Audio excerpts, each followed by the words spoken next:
ఇప్పుడు చాలా జాగ్రత్తగా పట్టుకునే ప్రయత్నం చేయండి సుమా. ఇది మాత్రం నేను రెండో మాట చెప్పను, ఒక్క మాటే చెప్తాను. ఈ ఒక మాట చెప్పినప్పుడు పట్టుకున్నారో అంతే, మీకు 100కి 150 వస్తాయి. నేను చెప్పినప్పుడు ఒక్కమారు చెప్పినప్పుడు మీరు పట్టుకోలేకపోయారో అంతే, ఇక నేను చెప్పను. నన్ను మళ్ళీ ఇలాగా అండి అలాగా అండి అని ఇక అడగవద్దు. బాగా పట్టుకునే ప్రయత్నం చేయండి. నేను మీకు అర్థమైపోయేటట్టుగా చెప్పేటటువంటి ప్రయత్నం చేస్తాను. గోపి గారు ఒక్కసారి ఇలా రండి, ఒక్కసారి రండి. గోపి గారు రండి, గోపి గారు రండి. నాకు గోపి గారు అంటే పరమ సంతోషం. ఇలా రండి, ఇలా రండి. చక్కగా ఇక్కడ మీరు ఈ స్టేజ్ ఎక్కండి, ఒక్కసారి రండి, పైకి ఎక్కండి. గోపి గారు ఏం పైన లేదు, ఇలా రండి. వీళ్ళందరికీ అర్థం అవడానికి ప్రయత్నం, అందుకని మీకోసం కాదు. ఇక్కడ నిలబడండి, నిలబడండి. మీరు మన్మధుల్లాగా నిలబడండి, ఒక్కసారి లేచి నిలబడండి, చెప్తాను. ఇప్పుడు మీరు జాగ్రత్తగా చూడండి. మీరు కొంచెం అర్థం చేసుకోవడానికి బాగా తెలియడం కోసం నేను చెప్తున్నాను. అమ్మవారి కనుబొమ్మలు ఇలా ఉన్నాయనుకోండి నిలువుగా. ఇప్పుడు గోపి గారికి ఎటువైపు ఉన్నాయి అవి రెండు? గోపి గారికి ఎటున్నాయి? గోపి గారికి ఎటున్నాయి? కుడివైపుకు ఉన్నాయి. మీరు ఎట్నుంచి చూస్తున్నారు? ఆయనకి ఎడమవైపు నుంచి మీరు చూస్తున్నారు. ఆయనకి కుడి చేతి వైపు అమ్మవారి ధనస్సు ఉంది. నేను ఈ మాట ఎందుకు ఇంత ఖచ్చితంగా చెప్తున్నానో తెలుసా అండి? అట్నుంచి చూసే వాళ్ళకి ఇట్నుంచి చూసేది వేరవుతుంది. అటున్న వాళ్ళందరూ ఇటున్నట్టుగా భావన చేసి చూడాలి. అందుకు చెప్తున్నాను ఈ మాట. లేకపోతే ఏమవుతుందంటే సభలో ఇది నేను నోటితో చెప్పలేక కాదు, ఆయన ఎందుకు పిలిచానంటే, నేను నోటితో చెప్పాను అనుకోండి, అటు కూర్చున్న వాళ్ళు ఒకలా ఊహిస్తారు, ఇటు కూర్చున్న వాళ్ళు ఒకలా ఊహిస్తారు. నాకు పరిష్కారం ఏమిటంటే, ఎవరో ఒకరిని ఇక్కడ నించోబెట్టి చెప్పడం తప్ప పరిష్కారం లేదు దీనికి. లేకపోతే నేను 3 రోజులు చెప్పినా మీకు అర్థం కాదు. అందుకే ఆయన్ని పిలిచాను తప్ప ఆయన్ని ఇబ్బంది పెట్టడం నా లక్షణం కాదు. మీరు నవ్వకుండా పరమ జాగ్రత్తగా వినండి. ఇప్పుడు సభలో ఉన్న వాళ్ళందరం ఎడం పక్కకే ఉన్నాం. ఎందుకంటే కుడి చేత్తో పట్టుకుంటే ఏమవుతుంది, ఎడం చేత్తో పట్టుకుంటే ఏమవుతుంది బాగా అర్థం చేసుకోవాలంటే ఇటు పక్కన నిలబడి చూసే ప్రయత్నం చెయ్యండి. అటువైపు నుంచి కుదరదు. అమ్మవారి కనుబొమలు ధనస్సుగా ఇలా ఉన్నాయి, తలడ్డేస్తుంది. అందుకని ఇప్పుడు ఇటు పక్కన ఉన్నారు. ఇప్పుడు గోపి గారు కుడి చేత్తో పట్టుకోండి, ఒక్కసారి ఆ ధనస్సును పట్టుకున్నట్టు మధ్యలో ఆ తాళం చెవులు తీసేయండి, చేతిలోంచి జేబులో వేసుకోండి, అలా పట్టుకోండి. పట్టుకున్నారా? ఇప్పుడు మీరు ఒకటి ఊహించండి. ఆయన మన్మథుడు, అది అమ్మవారి యొక్క కనుబొమలు. ఇప్పుడు ఆ కనుబొమల్ని ధనస్సుగా పట్టుకున్నారు. మన్మథుడు పట్టుకున్నాడు. ఇప్పుడు సవ్యేతరకర గృహీతం రతిపతే, రతీదేవి అనురాధ గారు అనుకోండి, రతిపతే ఇక్కడ ఉన్నారు, మన్మథుడు పట్టుకున్నారు. సవ్యం అంటే కాసేపు మీరు ఏమనుకుంటారంటే ఎడమ చెయ్యి అనుకోండి. సవ్యేతరకరం, సవ్యము కానిదేది కుడి చెయ్యి. ఇప్పుడు కుడి చేత్తో ఆయన పట్టుకున్నారు. పట్టుకుంటే ఒక దోషం వచ్చింది ఆ పట్టుకోవడంలో. ఏమిటి వచ్చింది? మీరు ఎడం చేతి పక్క నుంచి చూస్తున్నప్పుడు మీరు ఎంత జాగ్రత్తగా అయినా పట్టుకున్నా ఆ వేళ్ల మధ్యలోంచి ఆ ధనస్సు యొక్క కొంత భాగం కనపడుతోంది. చూడండి, కనపడుతోందా లేదా? ఆ వేళ్ళు ఇంకొంచెం పొరపాటున కానీ విచ్చుకున్నాయి అనుకోండి, ఇంకొంచెం విప్పండి గోపి గారు, కొంచెం ఇలా విడిగా పట్టుకోండి, అలా పట్టుకున్నారనుకోండి. ఇప్పుడు ఇంకా బాగా ధనస్సు కనపడిపోతుందా లోపల నుంచి?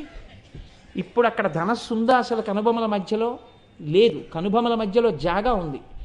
ఈ జాగా ధనస్సు పట్టుకున్న ప్రదేశం అయిపోవాలి. ఉన్నది అన్నట్టు మీకు కనపడాలి, లేదు అని తెలియకూడదు. అక్కడ మన్మధుడి చెయ్యి ఉండాలి. చెయ్యి ఉండాలంటే ఏ చేత్తో పట్టుకుంటే మీకు తెలియదు ఉందో లేదో. ఈ చెయ్యి తీసి ఈ చేత్తో పట్టుకోండి. ఇప్పుడు ఆయన మణికట్టు కనపడుతోంది తప్ప అసలు ఆ లోపల ఉందో లేదో మీకు తెలుస్తోందా? ధనస్సు ఉంది కాబట్టే పట్టుకున్నారు. శంకరాచార్యులు వారు అన్నారు, అక్కడ లేదని ఎవరు చెప్పారో అక్కడ మన్మధుడి మణికట్టు ఉంది అందుకే కనపడలేదు అన్నారు. అలా అయితే మన్మధుడి మణికట్టు మాకెందుకు కనపడదంటారేమో. మన్మధుడికి శరీరం లేదు కాబట్టి ఆ మణికట్టు నీకు కనపడక 2 కనుబల మధ్య ఖాళీలా కనపడింది. ఇప్పుడు ఆగండి ఆగండి ఆగండి, ఇంకా ఉంది, ఆగండి. అమ్మ అంత తొందరగా వెళ్ళిపోతే ఎలా? మీరు ఒక్క పావు గంటకి గోపి గారు మీరు అలా అంటే నెత్తికి ఎత్తుకుని ఇన్నేసి రోజులు కూర్చుంటున్నానే, ఎంత కష్టం చూడండి. Very good, very good. అలా ఉండండి.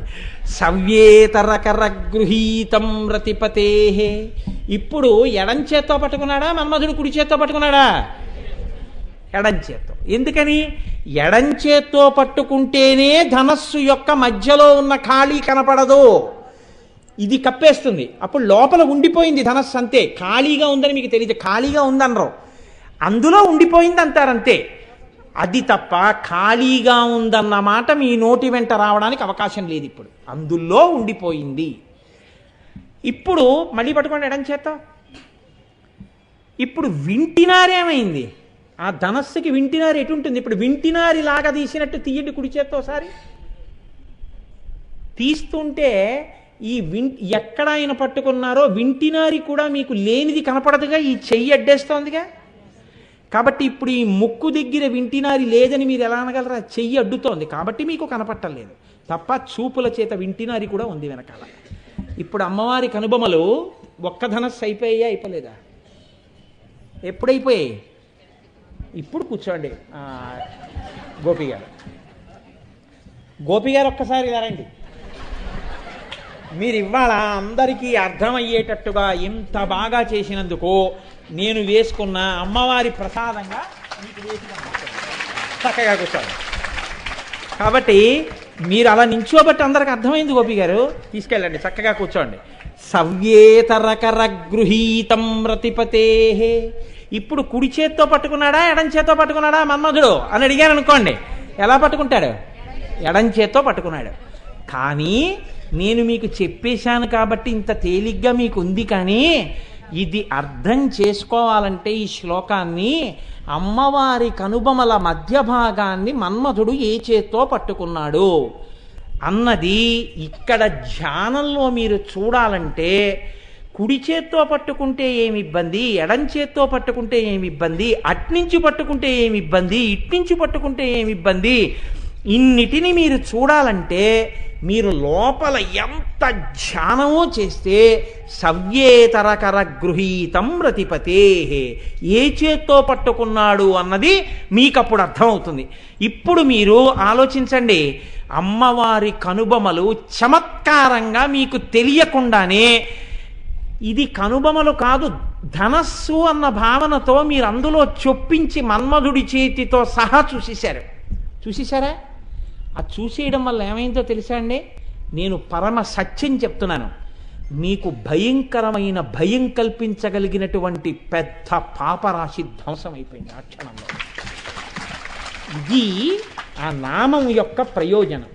వదనస్మరమాంగల్య గృహతో రణచిల్లిక అని ఎందుకన్నారంటే, ఆయన భయాన్ని ఎలా తీర్చిందో అలా మీ అందరి భయాల్ని కూడా తీర్చగలిగినటువంటి అమ్మ.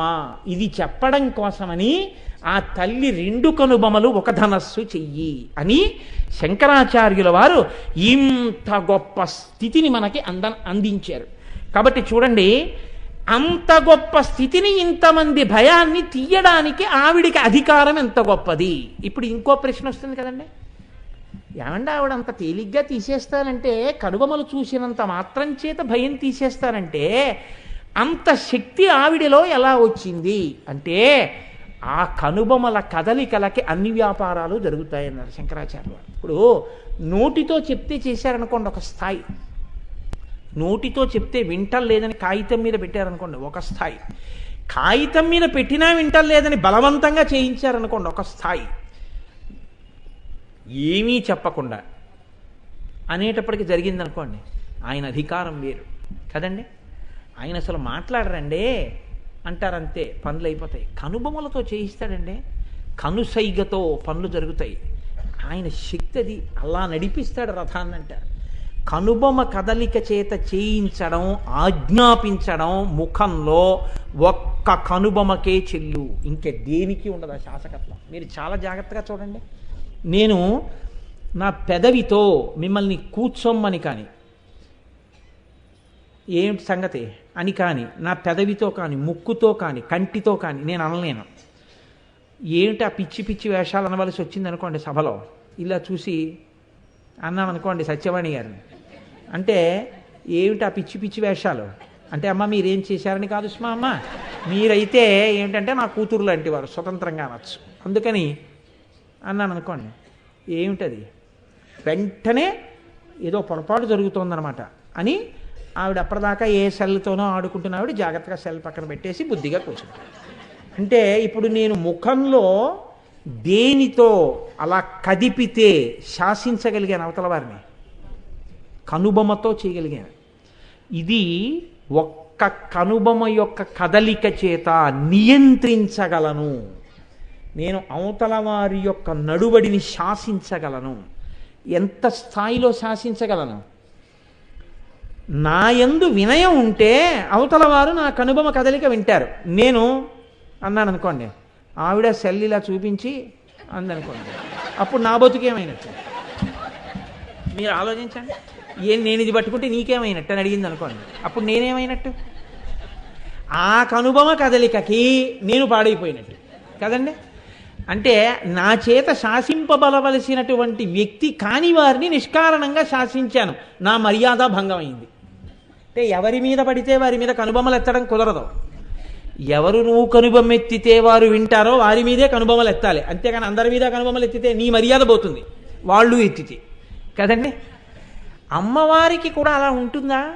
అయ్య బాబోయ్, కనుబొమ్మలు అంటే ఎంత దూరం వెళ్ళారండి. అందుకని వదన స్మరమాంగల్య గృహతో రణచిల్లిక, ఆ కనుబొమ్మతో ఎంత దూరం వెడుతున్నారో చూడండి. వసిన్యాది దేవతలు ఎంత దూరం వెడుతున్నారో, వ్యాసుడు ఎంత దూరం వెడుతున్నారో చూడండి. శంకరాచార్యులు వారు, శంకరులు అన్నారు, ఆవిడ ఇలా అంటే ఏమవుతుందో నీకు చెప్తాను వినన్నారు. జగత్సూతే ధాతా హరిరవతి రుద్రక్షపయతే తిరస్కుర్వన్నే తత్స్వమపి వపురీశస్థిరయతి సదా పూర్వః సర్వం తదితమనుగృహ్ణాతి చ శివః తవాజ్ఞామాలం జక్షణచలితయోర్భ్రూలతికయోః. భ్రూలతికయోః, తీగలా ఉన్నటువంటి ఆవిడ కనుబమనిట ఆవిడ ఇలా కదుపుతుందిట. అనేటప్పటికీ బ్రహ్మగారు సృష్టి చేస్తాట. సృష్టి చేసి అక్కడ పెట్టగానే ఆవిడ ఇలా చూసి అంటుందిట. శ్రీ మహావిష్ణువు వాటినన్నింటిని పరిపాలిస్తాట. ఆవిడ రుద్రుడి వంక చూసి అంటుందిట. బ్రహ్మగారిని విష్ణువుని సృష్టిని కలిపి రుద్రుడు తనలోకి తీసుకుంటాట. ఇప్పుడు ఆవిడ బ్రహ్మగారిని విష్ణువుని రుద్రుణ్ణి కలిపి ఇలా అని అంటుందిట. అంటే మహేశ్వరుడు ఈ మూడింటిని తనలోకి తీసేసుకుని తాను నాలుగింటితో కలిసి సదాశివుల్లో ఐక్యమైపోతాట. ఈ సదాశివుడు లోపల పెట్టుకుని అమ్మవారి పక్కకు వచ్చి కూర్చుంటాడు. ఇప్పుడు ఏమైపోయాయి లోకాలన్నీ? మొత్తం పరిపాలన చేసేటటువంటి ముగ్గురు మూర్తులతో సహా అంతా మహాప్రళయం అయిపోయి ఆవిడ పక్కన సదాశివుల్లో చేరిపోయాడు. ఆవిడ కొన్నాళ్ళు పోయాక అంటుంది ఇలా చూసి అంటుంది, ఆవిడ మళ్ళీ మహేశ్వరుణ్ణి వదులుతాట. ఆవిడ ఆయన వంక చూసి అంటుంది, ఆయన బ్రహ్మగారిని వదులుతాట. ఆయన మళ్ళీ సృష్టి చేస్తాడు. ఆవిడ ఇలా అంటుంది, విష్ణు వస్తారు పరిపాలన చేస్తారు. ఆవిడ అంటే సృష్టి స్థితి లయము అనుగ్రహము తిరోధానము అయిపోతుంది. 5 కృత్యములు తన కనుబొమలతో చేస్తుంది. బ్రహ్మాండములను కలిపేస్తుంది, బ్రహ్మాండములను సృష్టిస్తుంది. ఇంత శక్తి ఉన్న కనుబొమలు నీ భయాన్ని తీలేవని నువ్వు ఎందుకు అనుకుంటున్నావు?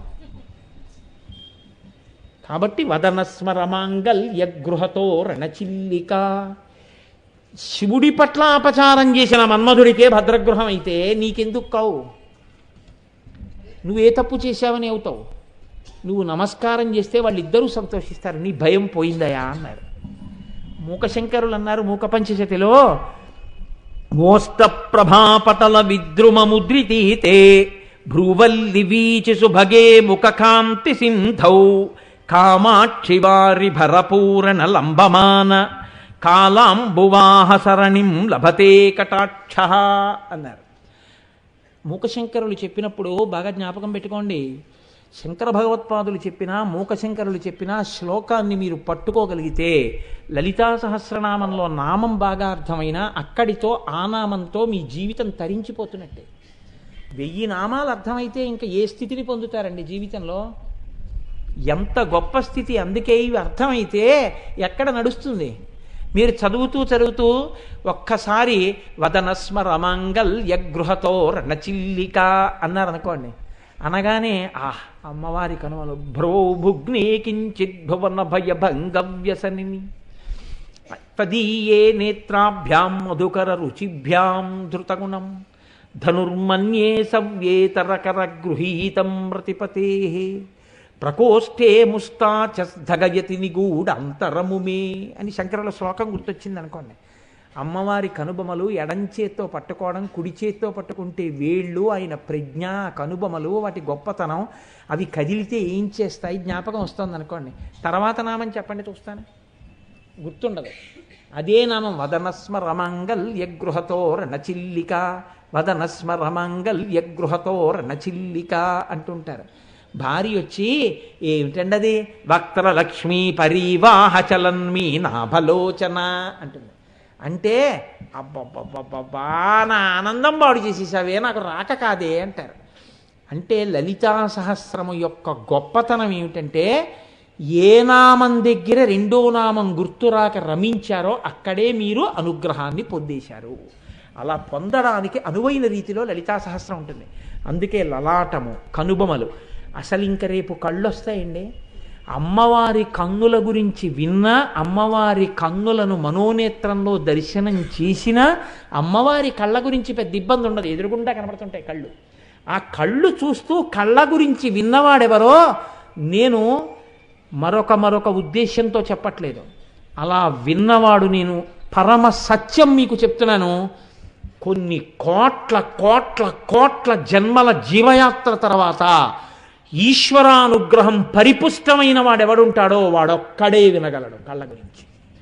అసలు విన్నాడు అంటే వాడికి కొత్త కోణం, కొత్త మారాకు తొడిగిందని గుర్తు. పాపరాశి నశించిపోయింది, ఎంత సంచితమో కాలిపోయిందని గుర్తు. అంత అదృష్టం ఉంటేనే వింటారు కళ్ళ గురించి. అంత గొప్ప నామం రేపటి రోజున వస్తుంది. నేను ఇవాళ వీలైతుందేమో అనుకున్నాను, కానీ నడవదు. ఎప్పుడూ ఏదో ఒక నామం పట్టుకుంటే అంతే, అందులోనే సంతోషం, నాకు నడవదు. సరే, మూకశంకరులు అమ్మవారి యొక్క కనుబొమలు చూస్తూ చెప్తున్నారు ఏమని, అమ్మా నీ ముఖము ముఖములా కనపట్టలేదు, నీ ముఖము చూస్తే కాంతి సముద్రములా కనపడుతోంది. కాంతి సముద్రంలా ఉంటే అది అమ్మవారి యొక్క ముఖంట. సముద్రం అనేటప్పటికీ మీరు ఆలోచించండి, సముద్రం గాంభీర్యమునకు చిహ్నం. సముద్రంలో ఎప్పుడూ కెరటములు లేచి పడుతుంటాయి. బయట పెద్ద కెరటాలు ఉంటాయి, లోపల చిన్న చిన్ని కెరటాలు ఎప్పుడూ కదులుతుంటాయి. ఎప్పుడు ఏదో ఘోషగా ఉంటుంది. నిత్య చైతన్యమునకు సముద్రము ఆలవాలమై ఉంటుంది. అలా ఆ కన్నులను ఆ సముద్రాన్ని నమ్ముకుని ఎంతమందో ఉంటారు. ఆ సముద్రం అడుగున పగడాల దగ్గర నుంచి అన్నీ దొరుకుతాయి. అందుకే మూకశంకరులు అన్నారు, ఓష్టప్రభా పటల విద్రుమముద్రితేతే, అమ్మా నీ ముఖమనేటటువంటి కాంతికి అడుగున పగడముల కాంతితో కూడిన నీరు కనపడుతోంది అన్నారు. అంటే ఎర్రటి వస్తువు కింద ఉందనుకోండి, పైన నీళ్లు కూడా కొంచెం ఎర్రగా ఉన్నట్టు కనపడతాయి. అంటే ఆ సముద్రపు లోతుకెళ్ళిన వాడికే పగడం ఉన్నటువంటి నీరు ఎర్రగా ఉందని కనపడుతుంది, పైన చూసిన వాడికి నీలం సముద్రమే కనపడుతుంది. అంటే ఇప్పుడు అంత దర్శనం చేసినటువంటి మూకశంకరుల నోటి వెంట వస్తోంది ఆ శ్లోకం. ఆయన అంటున్నారు, అమ్మా నీ ముఖమనేటటువంటి కాంతి సముద్రంలో పగడములు కనబడుతున్నాయి. ఏదా పగడం? ఓష్ఠ, నీ కింది పెదివి, ఎర్ర పెదివి పగడంలా మిరిసిపోతోంది కాంతితో. కాబట్టి పగడాలున్నాయి సముద్రంలో.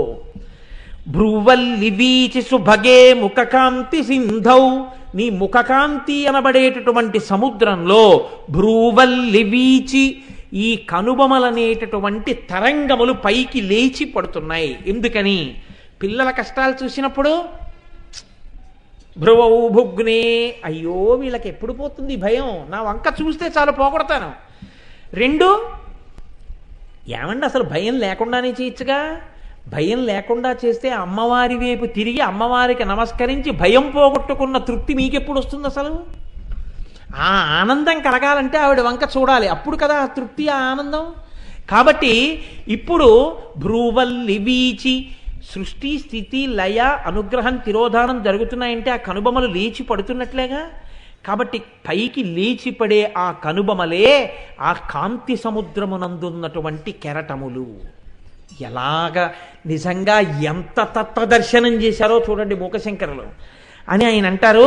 కామాక్షివారిభరపూర నలంబమాన కాళంబుమాహసరణిం లభతే కటాక్ష. కటాక్షము అన్న మాటకు అర్థం ఏమిటంటే ఇలా చూసిన చూపుని కటాక్షం అనరు. ఇలా చూసిన చూపు మనం తట్టుకోలేం కూడా. అమ్మవారు అనుగ్రహించాలంటే కటాక్షమును మనం ఎందు వర్షిస్తుంది. కటాక్షము అంటే కడగంటి చూపు. అందుకే శంకరాచార్యులు వారి సౌందర్యలహరి చేస్తే కటాక్ష వీక్షణ ఐశ్వర్య అంటారు. కటాక్ష వీక్షణమే ఐశ్వర్యం. కటాక్షం అంటే ఇలా చూడక్కర్లేదు, ఎప్పుడూ గమనించడం. ఈ వస్తువుని జాగ్రత్తగా చూసుకోవాలి అనుకుంటే ఏం చేస్తాం?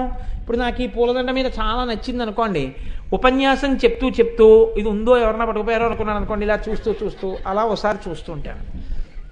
అలా చూసుకుంటున్నాను అనుకోండి, కటాక్షం ప్రసరిస్తోంది అనమాట. అంటే ఈ కడగంటి చూపుతో చూస్తున్నాను. ప్రత్యేకంగా రెండు కన్నులను ఒక చివరికి తెచ్చి ఆ చివరి నుంచి పడుతున్నటువంటి లేశమైన దృష్టి చేత చూడడంలో నిజమైన నా ప్రేమ ఉంది. ఇలా చూడడంలో యాదృచ్ఛికమైన చూపు ఉంది. ఒక్కొక్కసారి సభకి ఎవరొచ్చారో కూడా గుర్తుండదు, లోపల విషయం మీద గుర్తుంటుంది. ప్రత్యేకం చూస్తున్నాను అనుకోండి, వెతికి ఆ ఇష్టమైన వస్తువు ఉందనుకోండి, ఇలా చూస్తున్నా అనోసారి అలా అలా చూసుకుంటూ ఉంటాం. అలా చూసుకుంటుంటే కటాక్షం అనమాట. కడగంటి చూపులు పడుతున్నాయి. ఆ కడగంటి చూపు ప్రేమకి చిహ్నం. ఈ కడగంటి చూపు ఏమిటో తెలుసా అమ్మా? నీ కారుణ్యాన్ని మాకు పట్టుకుని వచ్చేటటువంటి మేఘం వేళ్లాడుతోందా రూపంలో అన్నారు మూకశంకరులు. నువ్వు ఇలా అన్నప్పుడల్లా మా మీద వచ్చి పడేటటువంటి కారుణ్యమనేటటువంటి నీటితో కూడిన మేఘం అది ఎందుకు ఇక్కడ వేలాడుతోంది చివర అంటే, ఈ కళ్ళల్లో ఉన్న కాంతి దీప్తి మమ్మల్ని రక్షించగలిగిన శక్తిని అది తాగి పట్టుకొచ్చి ఈ చివరి నుంచి మా మీద వర్షిస్తుంది. మేఘం ఎంత అపేక్ష లేకుండా వచ్చి వర్షిస్తుందో నీ కటాక్షం అనేటటువంటి మేఘం కూడా మా మీద అలాగే వర్షిస్తోందమ్మా. అందుకని నీ కనుబొమలు అందులో నిత్య చైతన్యమునకు సూచికలై పైకి లేచి పడుతున్నటువంటి తరంగములు అన్నారు. ఒక్కొక్క మహానుభావుడు ఒక్కొక్కలా దర్శనం చేసి తరించిపోయారు. కాబట్టి ఏ కోణంలో చూసినా అమ్మవారి యొక్క కనుబొమల దర్శనం మీ భయమును పోగొట్టగలిగినటువంటి శక్తి కేంద్రములు. కాబట్టి భువన భయ భంగవ్యసనిని అటువంటి తల్లి కనుబొమలను మనస్సునందు దర్శనము చేసి చరితార్థులమయ్యేటటువంటి అనుగ్రహాన్ని నిర్హేతుక కృపగా ఆ తల్లి మన యందు వర్షించుగాక అని తల్లి పాదములు పట్టి నమస్కరిస్తూ మళ్ళీ రేపు రోజు సాయంకాలం అందున అద్భుతమైన నామం వక్త్రలక్ష్మీ పరీవాహ చలన్మీ నాభలోచన